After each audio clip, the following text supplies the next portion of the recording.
Hello, ladies and gents, boys and girls, people of all ages, sexualities, and identities, and welcome back to another Doctor Who review. And today's Doctor Who review is Invaders from Mars.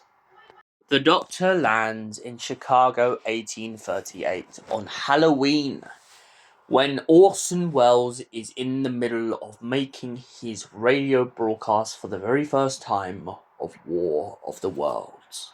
Meanwhile, a bunch of mobsters elsewhere have gotten hold of a bunch of technology that isn't part of their century from an alien life force that seems to have crashed to Earth.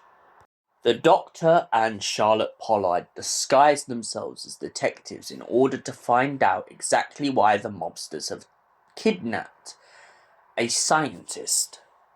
As the plot thickens, we come to learn the fact that the scientist is essentially part of the Soviet Union, and the woman the Doctor thought he was looking for, her uncle, in fact is a Russian spy looking for the Professor. The Professor is absolutely devastated by what he has achieved with all of this technology and the powers he has given it to. But little does he know that real invaders are coming. And this is when the story gets interesting. Two life forms from another planet far, far away turn up on Earth at the time at the pinnacle existence of this creature that seems to be laying eggs. When they turn up, they begin to find the hatchlings of what seems to be one of their species who has crashed down on Earth. The one who gave birth seems to have perished, but all the hatchlings need to be taken on board and secured. The only problem is, this species also wants to take over the Earth. So the Doctor comes up with a plan with the help of Orson Wells in order to scare off the aliens. What he does is he attempts to detract them from Earth by tricking them with a radio broadcast, a special radio broadcast of War of the Worlds, tricking them into believing the Martians have landed. The Doctor at first suspected that the Martians had landed in the beginning of this audio, but as this audio progresses, he realizes it's not the case. He uses this as a ploy and luckily manages to trick the alien species, although there becomes a problem when all of a sudden the Doctor, Orson Wells, and one of the directors realises they left the mic on. This is a hilarious moment because the aliens cotton on to what's happened and realise they've been tricked. Sadly for them though, little do they know, the Professor is still on their craft and launches a self-destruct beacon, stopping the aliens from taking over the planet.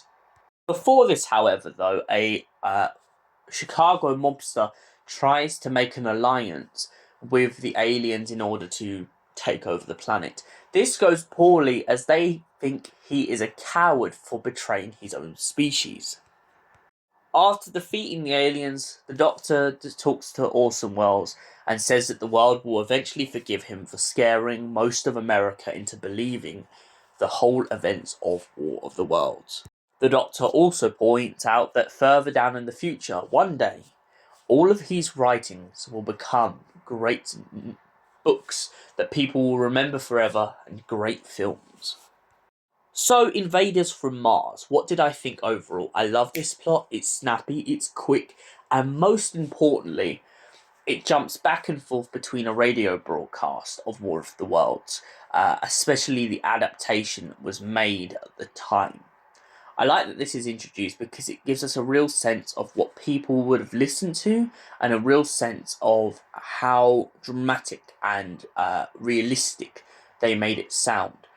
There's points where we hear Orson Wells reading the script and then it cuts off. That suspense is why I've always found a lot of his books and everything I've watched of his very, very gripping. I like the idea that you're gripped in from the story, and every single second of the story, you feel like you keep going rather than stopping and starting. And for that reason, I give Invaders from Mars a solid 8 out of 10. Thank you for watching, and we will see you in the next Doctor Who review, which will be The Chimes of Midnight. Goodbye for now.